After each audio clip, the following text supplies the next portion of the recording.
There is a place beyond words where truth is felt, not explained. And yet, stories bring us closer to that place. They speak in symbols, in silence, in moments. The teachings of the Buddha were often given through stories, not because people couldn't understand philosophy, but because they needed to feel it, live it. In this series, we will walk among these ancient stories. Each one is a window into suffering, into joy, into the deep stillness beneath all things. Let each story unfold like a lotus, slowly, gently, and see what it opens in you. Welcome to a path of listening, a path of awakening. In the Zen tradition, there is a profound teaching that practice and enlightenment, what is known as satori, are not two separate stages, but one unified reality. Rather than viewing practice as a mere path to some distant goal, Zen affirms that the very act of practice is realization. And simultaneously, realization is none other than practice itself. Ordinarily, we tend to think of practice and realization as distinct.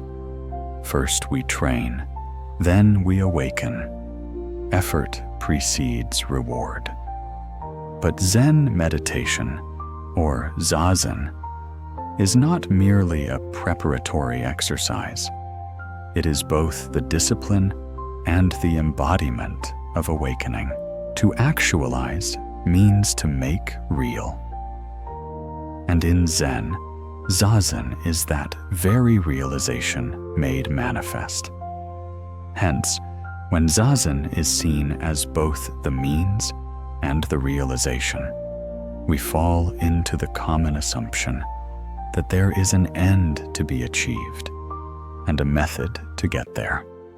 We may begin to treat meditation as a tool for attaining enlightenment.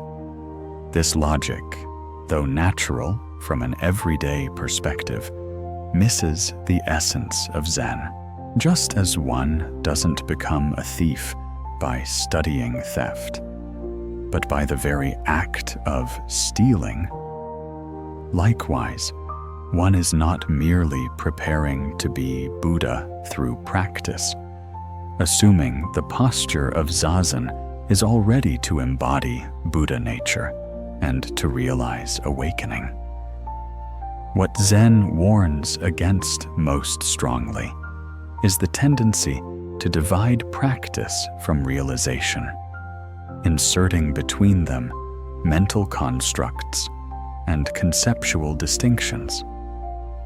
Such separation is regarded as defilement, a loss of purity. True zazen must be a pure act, uncontaminated by expectation or desire for outcome. In the moment of sitting, we simply sit. We are taught to release the distinction between method and goal, and to let go of any craving for enlightenment while engaged in practice. Once, in the golden age of the Tang dynasty, there lived a monk named Mazu Daoyi, known in Japanese as Baso Doitsu, who was deeply engaged in rigorous meditation practice. One quiet day, while seated in solitude and immersed in zazen, his teacher, Nanyue Huairang, or Nangaku Ejo in Japanese, approached and observed him. With a thoughtful tone, the master asked, "Brother, your devotion to meditation is truly commendable. But may I ask, what is it that you hope to attain through this? Mazu responded with sincerity. I am practicing in order to realize awakening. Upon hearing this, Nan-Yue quietly walked away and returned with a roof tile in hand.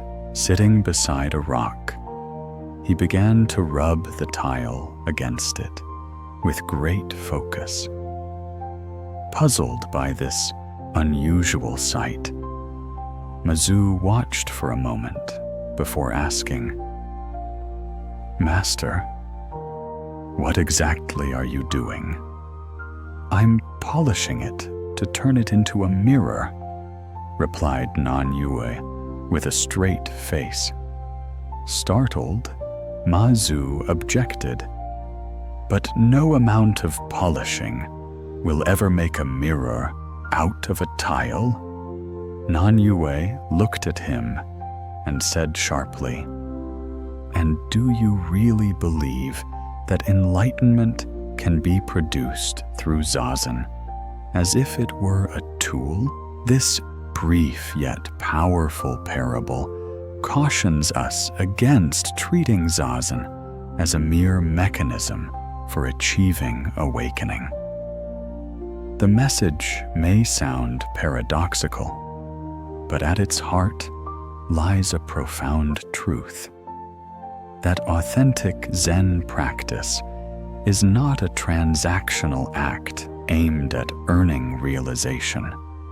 It is realization in action.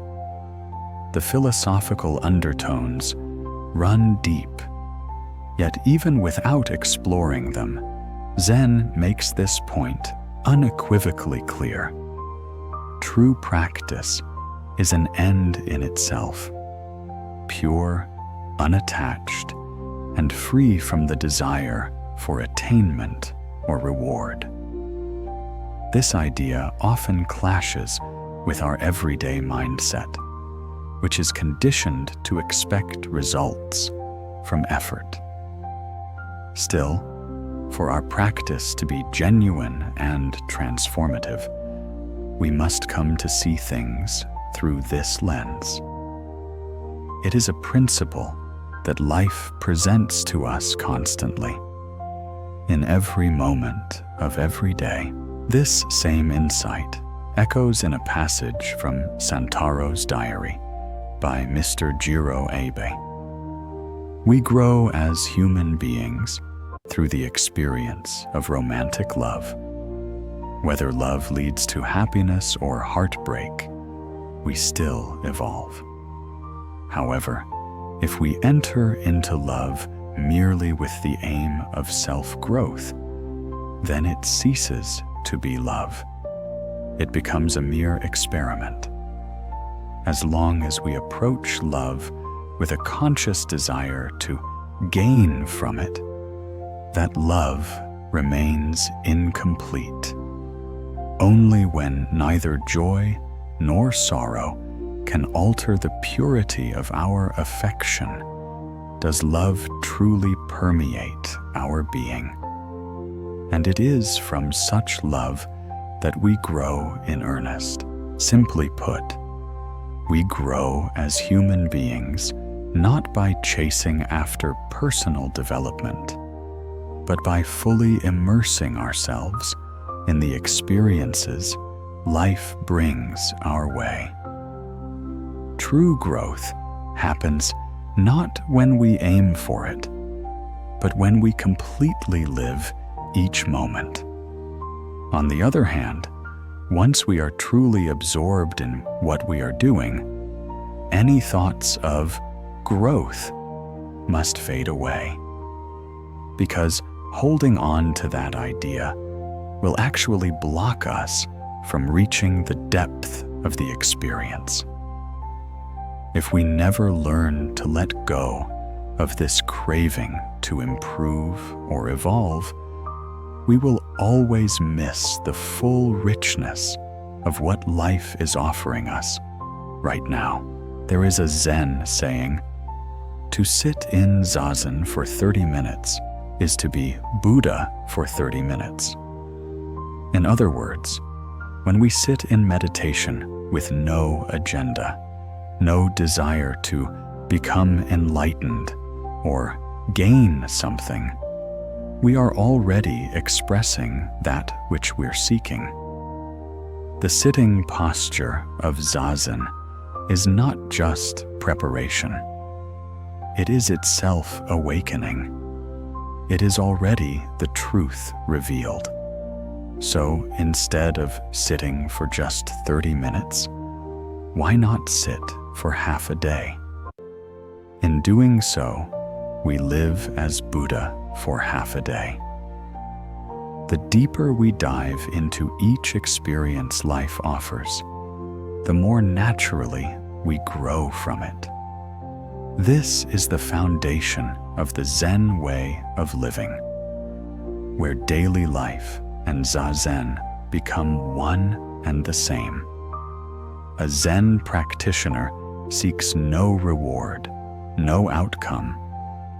To them, one moment contains all of eternity, and eternity is simply found in one single moment.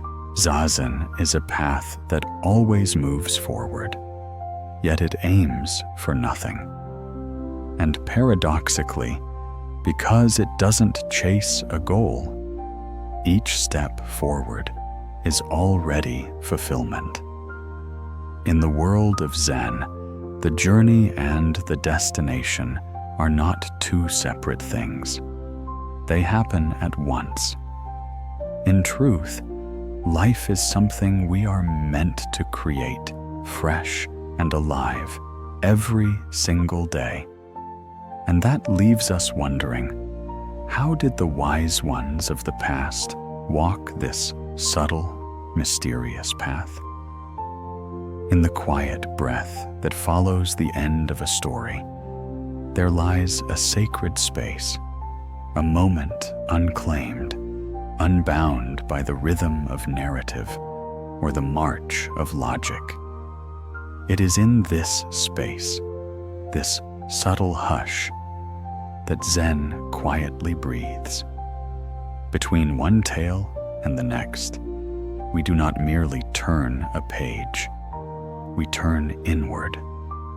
We are invited to pause, to taste the silence, and to allow meaning to rise not from what is said, but from what remains unsaid. Bodhidharma, revered in Japan as Daruma-san, journeyed from India to China after 3 years of determined travel. His arrival marked the continuation of an unbroken spiritual lineage, where the true teachings of the Buddha were transmitted directly from heart to heart. Like water poured carefully from one vessel into another, without a single drop spilled. This sacred torch, often called the Dharma lamp, was handed down from Shakyamuni Buddha to Mahakashyapa, then to Ananda, and continued through generations until it reached Bodhidharma, the 28th successor in this venerable line. To embark on such a perilous voyage to a distant, unfamiliar land, especially in an era where travel was arduous and fraught with danger, requires a spirit of great courage. For Bodhidharma to do so at an advanced age speaks volumes of his unwavering dedication to the Dharma. Such fearless resolve is the hallmark of Buddhas and great teachers who, out of deep compassion, travel far and endure much so they may awaken and liberate those still lost in delusion. News of Bodhidharma's arrival reached Emperor Wu of Liang. who learned that the monk had arrived in Guangzhou on September 21st, 520. Eager to meet this legendary figure, the emperor sent an envoy inviting Bodhidharma to his court in what is now Nanking. When the emperor finally had an audience with the master, he asked earnestly, "Throughout my reign, I have built countless temples, funded the copying of sacred texts, and generously supported monks and nuns.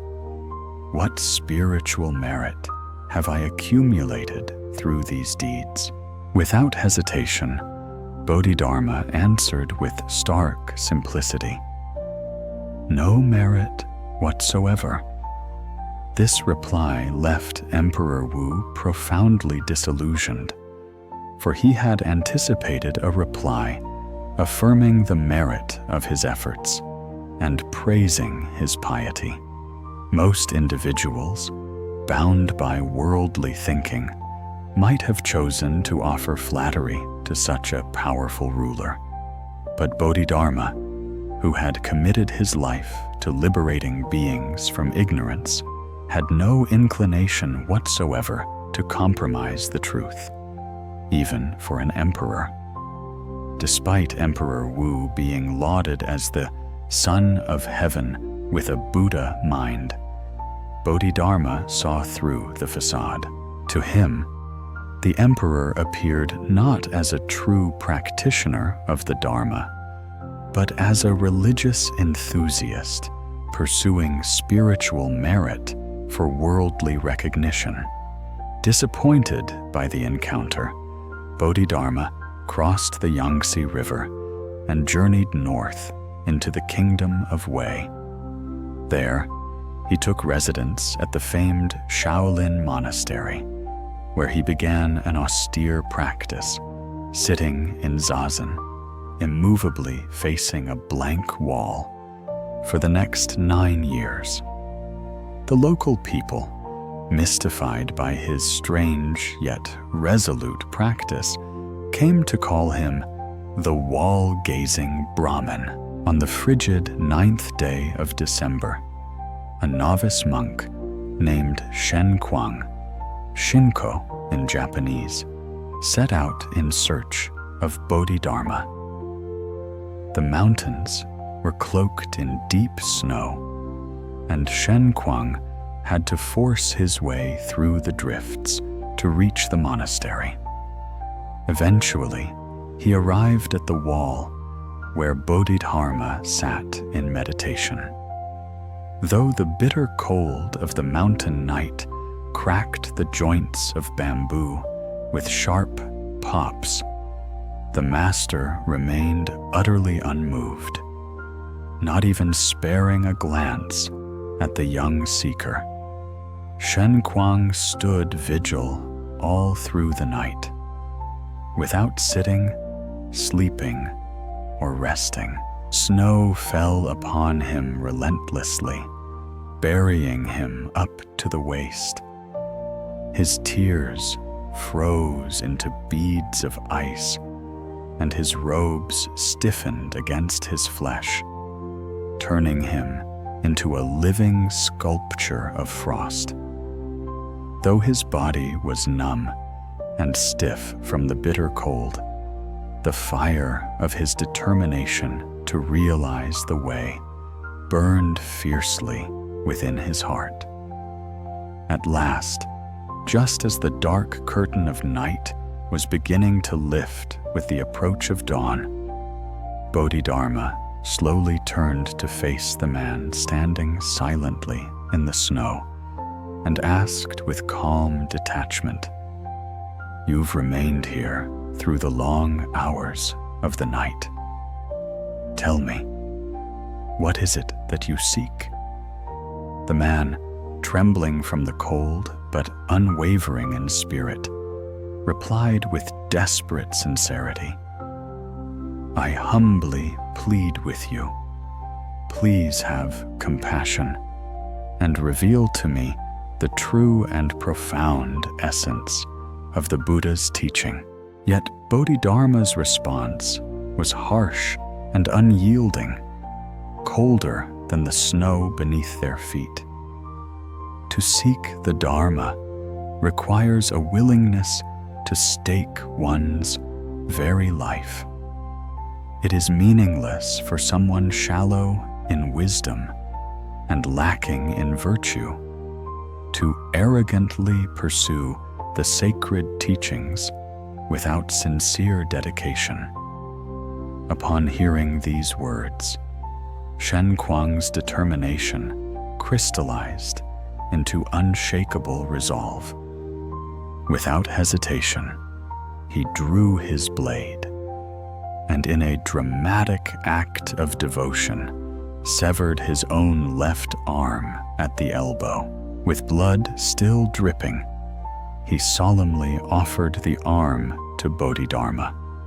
Witnessing this extreme expression of sincerity and sacrifice, Bodhidharma recognized that Shen Kuang possessed the rare qualities required to inherit the Dharma. He accepted him as a disciple. In this way, Bodhidharma came to be revered as the founding patriarch of Chinese Zen Buddhism, while Shen Kuang, who would later be known as Huike or Eka in Japanese, was established as the second patriarch in this sacred lineage. Zen, unlike many teachings, does not insist on being understood with the mind. It does not demand allegiance to dogma or the memorization of doctrine. Instead, it offers a finger pointing to the moon and asks only that we do not mistake the finger for the moon itself. When one parable ends and before another begins, we are offered a chance to dwell in the simplicity of direct experience, neither clinging to the last insight nor anticipating the next. In this moment, we are free. When someone makes a statement that appears utterly illogical, defies conventional understanding, it's not uncommon for others to remark, "That sounds like a Zen mondo."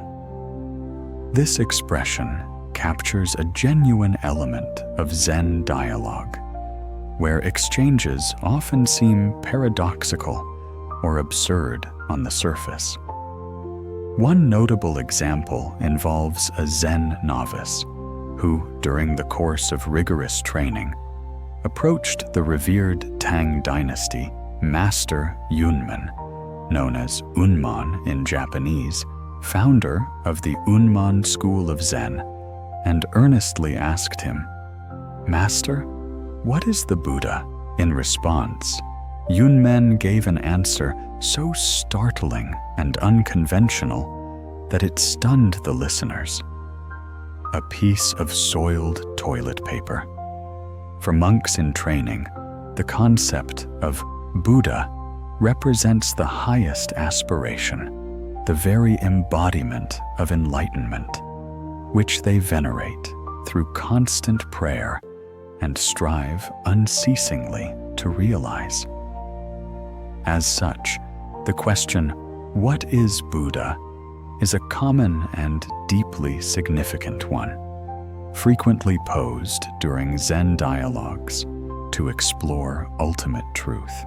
Over the centuries, Zen masters have offered a wide array of responses to this question, each designed to jolt the student's mind out of conventional thinking and direct them toward awakening. Yet Yunmen's reply was deliberately extreme. The term kanshi ketsu he used refers to a stick used for personal hygiene, considered not only unclean, but even repulsive. Such an answer might provoke outrage. How dare he compare the Buddha to something so vile?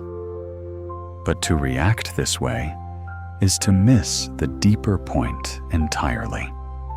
In truth, Zen debates, though often cloaked in strange or provocative language, aim to break through intellectual attachment and point directly to reality.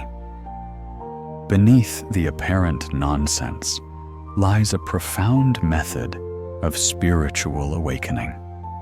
In the 9th century, a golden age of Zen Buddhism flourishing under the Tang dynasty, there lived a renowned and highly respected Zen master named Zhaozhou, known in Japanese as Joshu. One day, a monk by the name of Yanyang, called Gonyo in Japanese, approached Master Zhaozhou with a sincere and humble inquiry. He said, "I have come before you empty-handed, possessing nothing at all. What should I do in such a situation?" Zhaozhou responded without hesitation, delivering a brief but enigmatic answer. "Then throw it away." At first glance, this reply seemed puzzling, perhaps even nonsensical. Perplexed by the seeming contradiction, Yanyang pressed further, as though challenging the master's logic. "But I just told you, I came with nothing. So what exactly do you expect me to throw away?" Without missing a beat, Zhaozhou calmly replied, "In that case, be quick and take it away." This remark was even more bewildering than the one before, adding another layer of mystery to an already puzzling exchange. Zen dialogues are often marked by their unconventional nature, bordering on the absurd. Their strange logic has even inspired humor, as shown in a tale that was once turned into a comedic story. One day, as part of his spiritual journey, a traveling monk arrived at the gate of a mountain temple. Standing before its entrance, he called out, "Is the head priest available? I have come to challenge him to a debate." In response, a young novice stepped out from within the temple grounds and shouted back with even greater volume, "Before you face the head priest, why don't you first have a debate with me? If you can defeat me, then I'll fetch him." The monk, taken aback by the youth's boldness, grumbled, "You insolent brat! Very well." Without uttering another word, he extended his right hand and formed a circle using his thumb and index finger. Instantly, the boy raised both his arms and formed a much larger circle in the air. Next, the pilgrim monk lifted 3 fingers.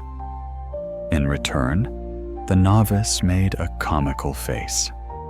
That was the final move. The traveling monk, seemingly defeated, turned and hurried off down the path, thoroughly bewildered. Unbeknownst to both participants, the head priest had been quietly observing the entire exchange through a narrow crack in the temple door.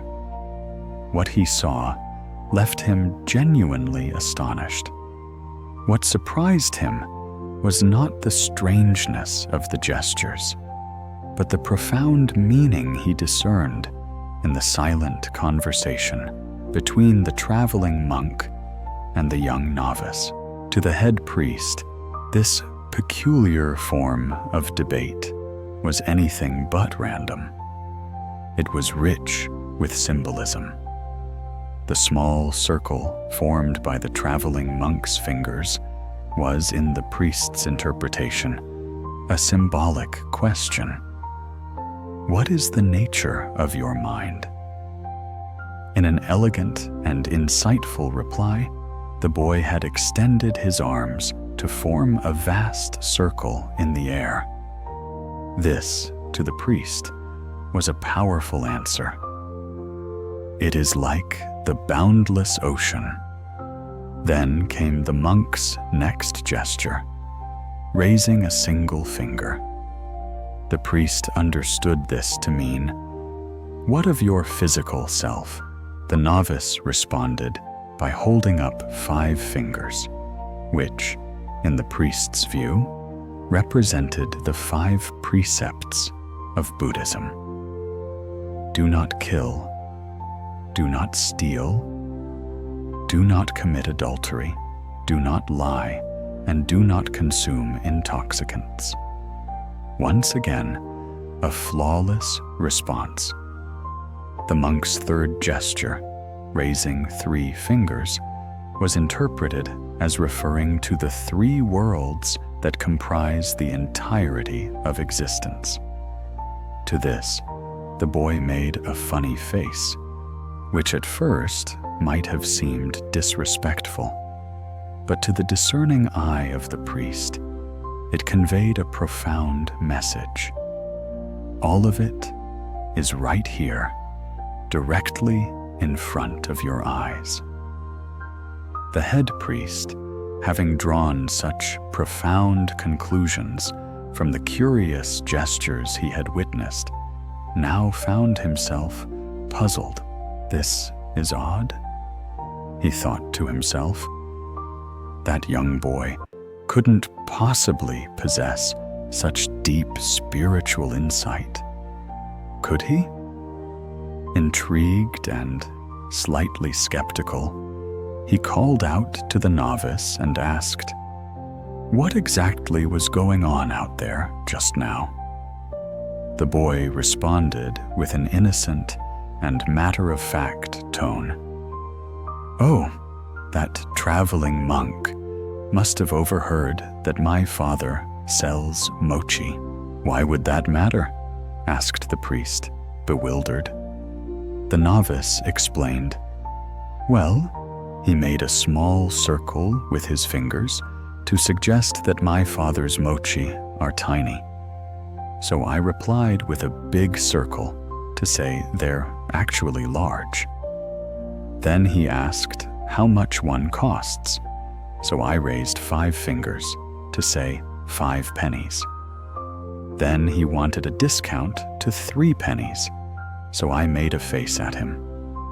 He must have realized he didn't have enough money and ran off." Upon hearing this completely mundane interpretation, the head priest burst into laughter. The dialogue, which moments ago had seemed rich in spiritual meaning, was now revealed to be a hilarious misunderstanding. This exchange serves as the perfect counterbalance to the earlier interpretation. While the gestures remained identical, the content could not have been more different. One profound, the other delightfully absurd. Returning now to the original dialogue between Zhao Zhou and Yanyang, we recall Yanyang's statement, "I have nothing." On the surface, this seems to express a state of total detachment, perhaps even the realization of egolessness, or the enlightened state of no mind, known in Zen as Satori. However, from Zhao Zhou's seasoned perspective, Yanyang still possessed too much. To Zhao Zhou, even the declaration of having nothing revealed a subtle attachment, an idea, a label, a conceptual weight that Yang was still carrying. In Zen, the mere presence of a single concept on the mind is already too heavy. As the saying goes, if a single thought clings to your mind, it's like a burden upon your back. Yang, without realizing it, was clinging to the very notion of emptiness. To illustrate this, one might consider a person in perfect health. When you're truly healthy, you forget your body entirely. You don't go around proclaiming how well you feel. Likewise, a drinker who repeatedly says, "I've had enough," but still clutches the glass, hasn't truly had enough. If he truly meant it, he would set the glass down. This is precisely why Zhaozhou told him, "Throw it away." It was a push, an encouragement for Yang to take one final step beyond conceptual attainment, to leap from the 100-foot bamboo pole of illusion and truly awaken. But Yang, caught in his own pride of having nothing, missed the meaning entirely.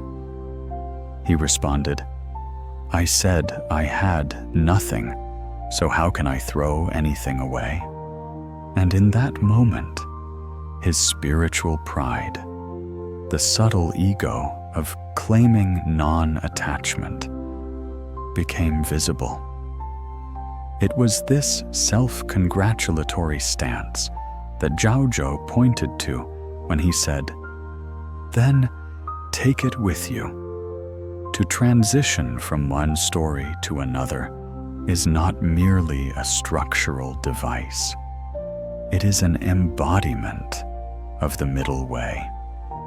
We move neither too quickly nor too slowly.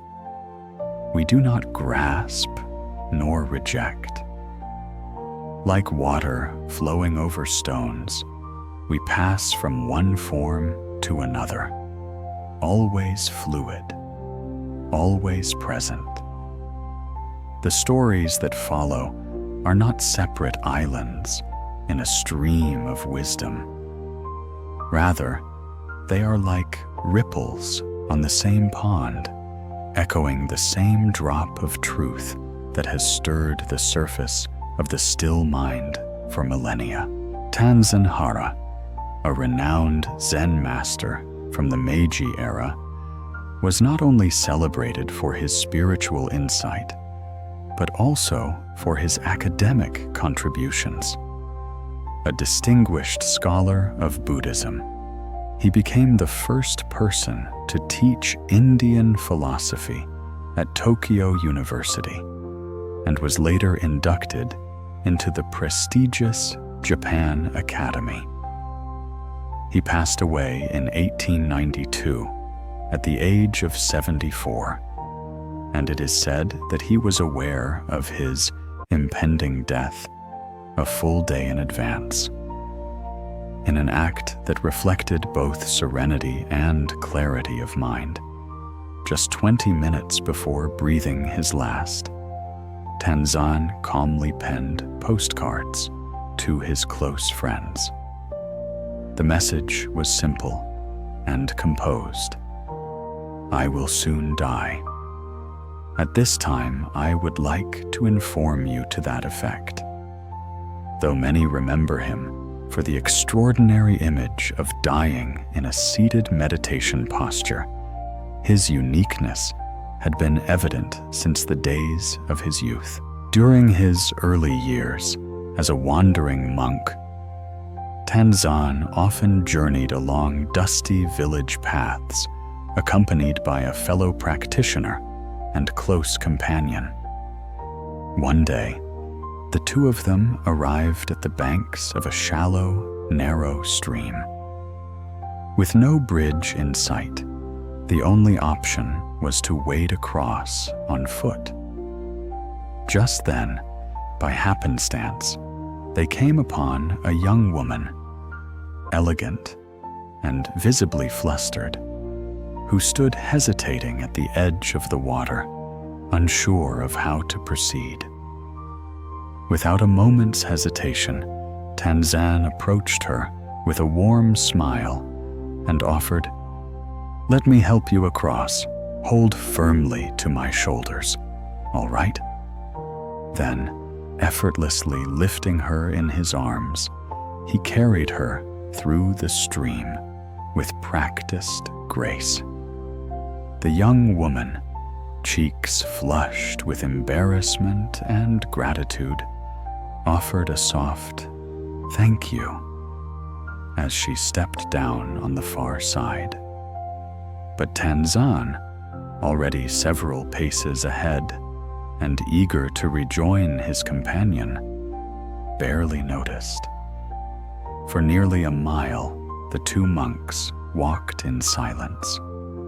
Yet, beneath the quiet, Tanzan's companion seemed visibly disturbed, his expression darkening with every step.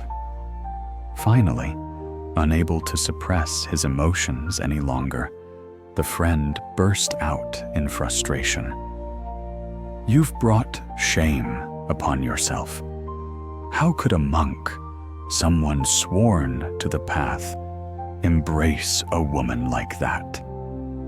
His tone was sharp, edged with righteous anger.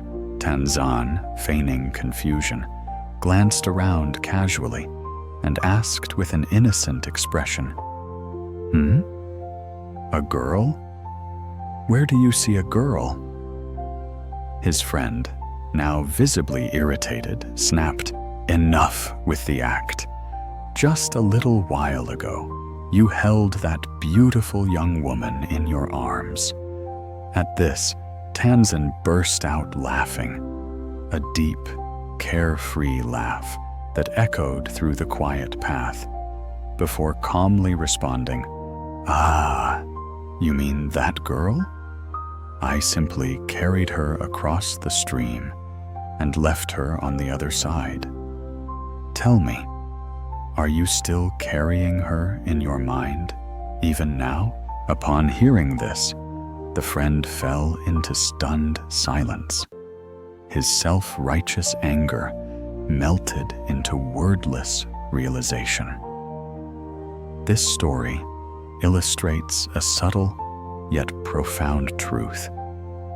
Just as a camera requires its film to be wound after each shot to avoid a double exposure, the human mind must also be cleared, refreshed as the scenery of life shifts moment to moment.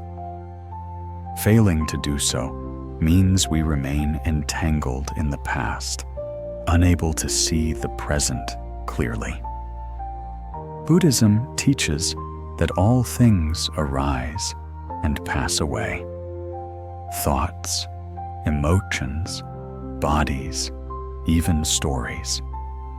To hold on to a teaching is to risk turning it into an idol. To let it go too quickly is to miss its nectar. The middle path, again, lies in the transition, the awareness that allows us to bow in gratitude to what has passed, even as we open our hearts to what comes next. In 9th century Tang Dynasty China, there lived a distinguished Zen master named Dongshan Liangjie, Tozan Ryokai in Japanese, a spiritual descendant 11 generations removed from Bodhidharma. Renowned for his profound insight and virtuous conduct, he was later honored with the posthumous title Wuben Daishi, Gohon Daishi in Japanese.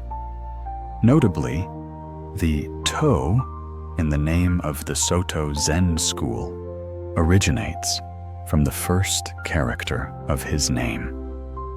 Therefore, contrary to a common mispronunciation among some Japanese speakers, it should rightly be pronounced Soto, not Sodo. On one occasion, a trainee monk approached the great master with a sincere and pressing question. When scorching heat or bitter cold comes upon us, how can we escape it? One can easily imagine the scene. Perhaps it was a blazing midsummer afternoon when the sun blazed mercilessly, or a frigid winter dawn when the chill pierced through layers of cloth. Whatever the season, the monk found himself overwhelmed by nature's intensity and sought relief. At first glance, the monk's question might seem outdated or irrelevant in our modern age, where we enjoy the convenience of air conditioning in the summer and central heating in the winter. Yet, despite all our technological advancements, the truth remains that the moment we step outside the comfort of our controlled environments, we are still at the mercy of the natural world. No invention has yet succeeded in shielding us completely from its unrelenting force. Dongshan responded with a question that pointed inward. Why not go to the place where neither heat nor cold exists? The monk, taking the answer literally, asked further, and where might this place of no heat or cold be? Presumably, he imagined it to be some distant paradise, untouched by the extremes of climate. But Dongshan clarified, offering a deeply transformative teaching.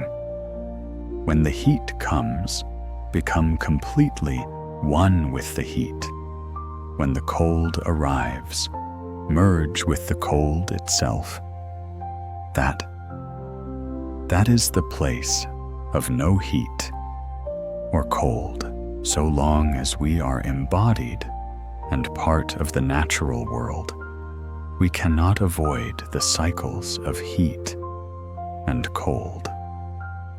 What can be transcended, however, is the mind that recoils from discomfort, that fears or resists what arises.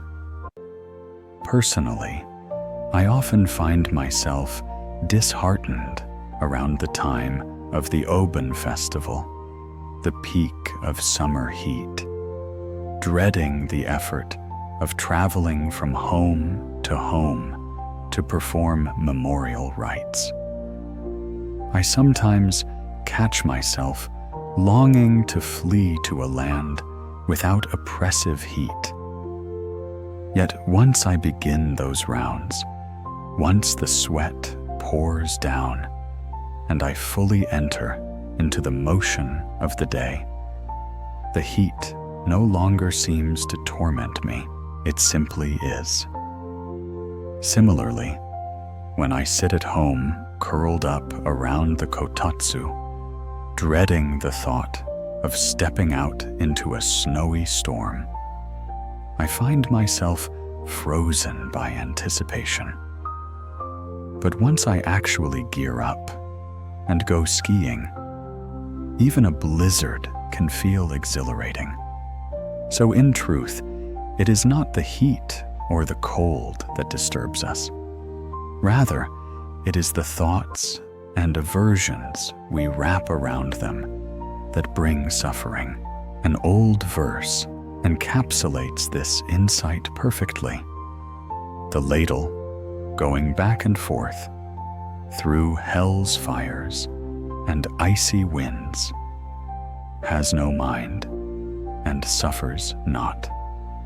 As the poem eloquently suggests, the ladle moves between scalding kettles and icy pitchers without experiencing pain, precisely because it lacks a discriminating mind. Likewise, the revered Zen monk Ryokan once offered a profound reflection after surviving an earthquake. To a visitor who had come to express sympathy, he remarked with disarming simplicity, "When you're ill, then be ill. When death comes, then let it come." This insight cuts deeper than mere acceptance of weather or seasons. It encompasses the entire cycle of human existence: birth and death, illness and aging. These too are not to be resisted. To transcend suffering and liberate ourselves from the endless cycle of birth and death, we must relinquish the tangled web of false thoughts and illusory attachments. This is the true way.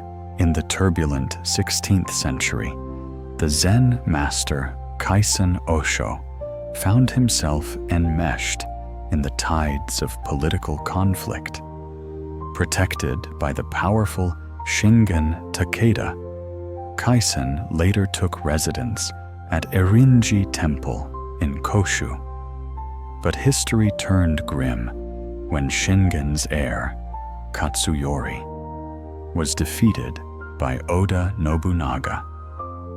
Those loyal to the fallen Takeda clan fled to Erinji for refuge, and Kaisen, embodying the compassion of the Dharma, gave them shelter. This act enraged Nobunaga, who responded with ruthless vengeance. He ordered the monks confined within the temple gate's tower, and then had it set ablaze. Amid the chaos and rising flames, Kaisen remained composed. Turning to his fellow monks, he said, "So, this is our final moment. We have fulfilled our debt of gratitude to the Takeda house. But beyond that, we could not betray those who sought sanctuary in the folds of the Dharma robe. Let us die with honor." One by one, each monk offered a final verse, and when his turn came, Kaisen recited his own parting words. True meditation is not dependent on serene environments. When the mind is clear, even flames feel cool. It is also in these moments of transition that we may glimpse the interconnectedness of all things. One parable about a monk sweeping the path may seem unrelated to a tale of a Zen master scolding a disciple, and yet, beneath their surface, both speak to the same principle: awareness, presence, and the stripping away of illusion. Each story is a wave. Together, they are the ocean in days long past, when the Yodo River served as the principal route for travel between the ancient capitals of Kyoto and Osaka. It was common for passengers to journey by boat. On one such voyage, 3 young monks, each from a distinguished lineage, happened to embark together. They were Kokei of the venerable Todeji Temple in Nara, Manzen of the Soto Zen tradition, and Tetsugen of the Obaku school. The convergence of their paths that day was no mere coincidence. It was a deep, karmic meeting shaped by the invisible threads of destiny. As the boat glided down the quiet current, each monk began to share the sacred vow that lay closest to his heart. His personal mission, shaped by devotion and compassion. Kokei, the solemn monk of Todaiji, spoke first. The fires of war have left unbearable scars. The great Buddha Hall of Nara, once a magnificent shelter for the cosmic Buddha, was reduced to ashes. Now the great Buddha sits exposed, vulnerable beneath the sky. I cannot bear the sight of his sacred form, left under the open heavens, vulnerable to rain and wind. It has become my life's vow to see the Daibutsuden rebuilt. Before I draw my final breath, I wish to restore that grand sanctuary. Manzen, the monk representing the Soto Zen school, was next to speak. His voice carried the gravity of someone long burdened by the decay of structure. In our Zen tradition, he began, the transmission of the lamp is regarded as sacred.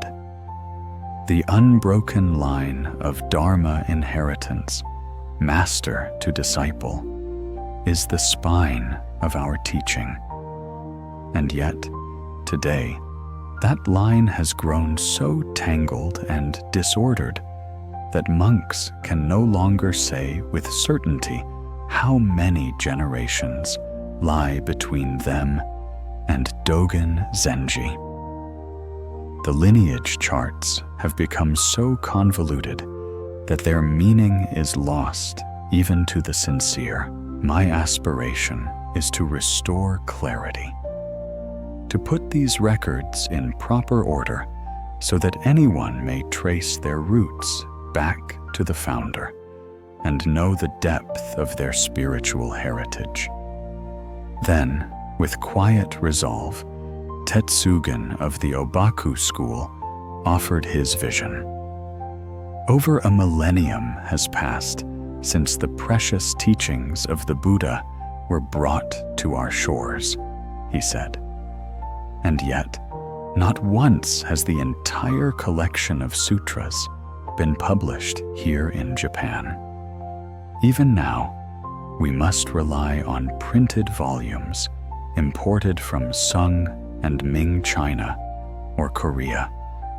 Otherwise, we face the immense labor of copying them by hand, one by one. To me, this is unworthy of the Dharma's majesty. It is my vow to oversee the publication of the entire Buddhist canon, so that the light of the Buddha's words may shine directly from our own land, available to all seekers without obstruction. These three men, bound by extraordinary vows, were not ordinary seekers, but destined figures, men whose names would be carved into the living stone of history.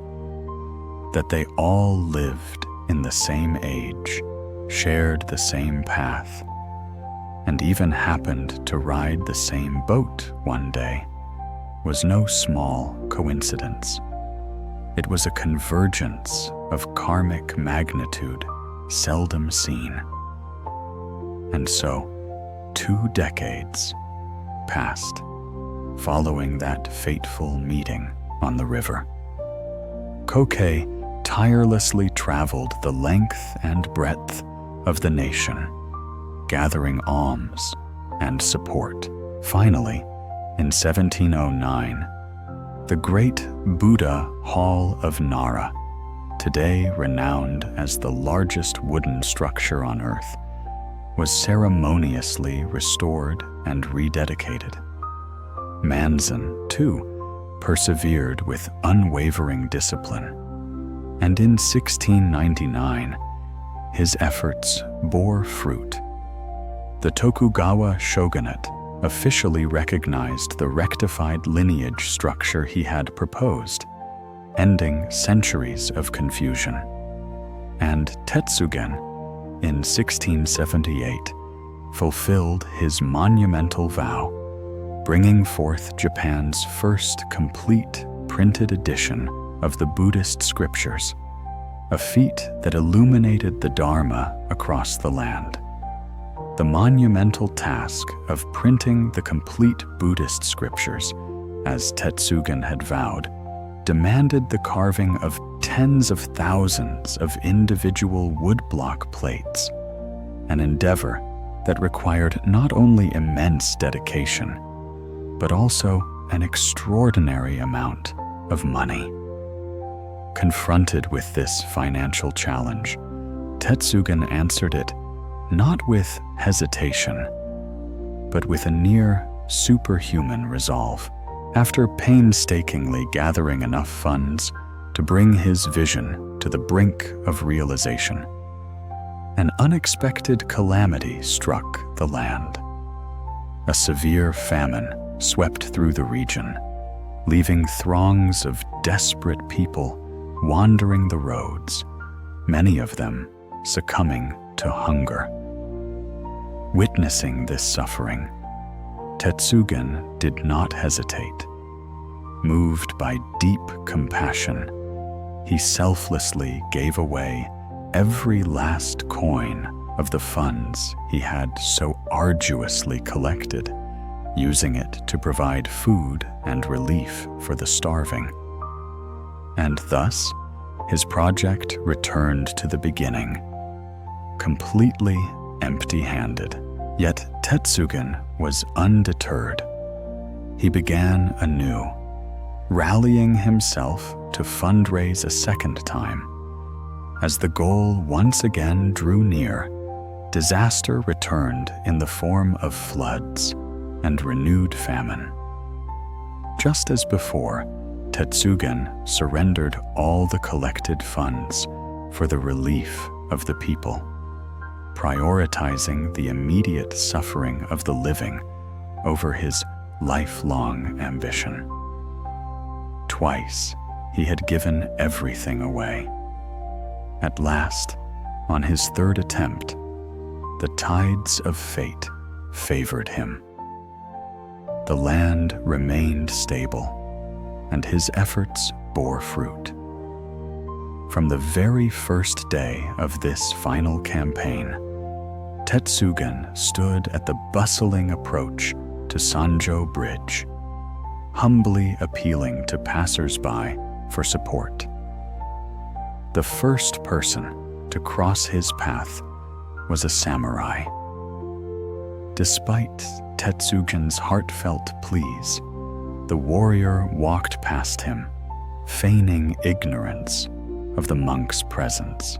Tetsugen, undeterred by the samurai's initial coldness, quietly followed him and gently repeated, "Even a small contribution would be deeply appreciated." "No, I said no," the samurai barked. "Please, just one small offering," Tetsugen implored again. "Absolutely not." This exchange continued relentlessly, mile after mile. Tetsugen walking behind, politely repeating his request, the samurai growing wooper and more irritated. For nearly 4 miles, the monk's voice trailed behind the armored figure like a breeze against stone. At last, exasperated and defeated by the monk's persistence, the samurai snapped, "You're like a mosquito I can't swat away," and flung a single coin, a humble penny, toward Tetsugen. "Thank you, truly, thank you," Tetsugen said with a deep bow, his voice filled with genuine gratitude. The samurai, surprised by the monk's sincerity, stopped in his tracks and turned around. "Tell me, monk, why are you so overjoyed by a mere penny after all that effort?" With calm brightness in his eyes, Tetsugen replied, "Today is the very first day I have gone out to beg donations since taking a sacred vow. You are the first soul to offer anything. If I had failed to receive even one coin, perhaps a shadow of doubt would have crept into my heart. But now, thanks to your gift, I am filled with certainty that I will fulfill my vow. That is why I am so happy." Bowing once more in thanks, Tetsugen turned around and walked back to his original spot by the Sanjo Bridge, where he had begun the day. The monumental collection of Buddhist scriptures, today known as the Obaku edition of the collected sutras, spanning 6,771 volumes, stands as a living testament to Tetsugen Zenji's unwavering spirit and pure-hearted perseverance. As we come to the end of this journey, through Zen tales and Buddhist teachings, let us pause, not to conclude, but to simply breathe. For in truth, the path of awakening does not end here. These stories were never meant to be destinations, but gentle lanterns along a much greater path, the one within your own heart. What we've explored are not just ancient words passed down through time. They are living seeds of awareness. In the quiet simplicity of a monk's gesture, in the cryptic wisdom of a Zen master's reply, or in the unexpected silence between two lines, there lies a truth deeper than thought. These stories speak to that which cannot be spoken. They guide not by answers, but by dissolving the questions themselves. Perhaps some of these tales made you laugh. Others may have left you puzzled or even uncomfortable. That is the nature of real teaching. Zen does not offer comfort. It offers clarity. Buddhism does not promise certainty. It invites liberation from clinging to anything at all, even to its own form. If something stirred within you as you listened, a feeling, a pause, a moment of stillness, then the stories have done their work, not by adding more knowledge, but by peeling away illusion.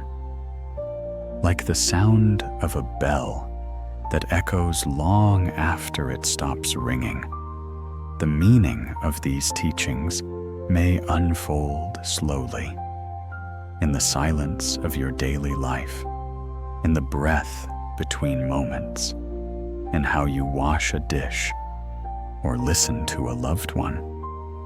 Remember, the Buddha did not seek to be worshipped. He simply pointed the way. The Zen masters do not seek followers. They offer riddles that lead us back to ourselves. The answers you seek are not hidden in a distant temple or buried in ancient scrolls.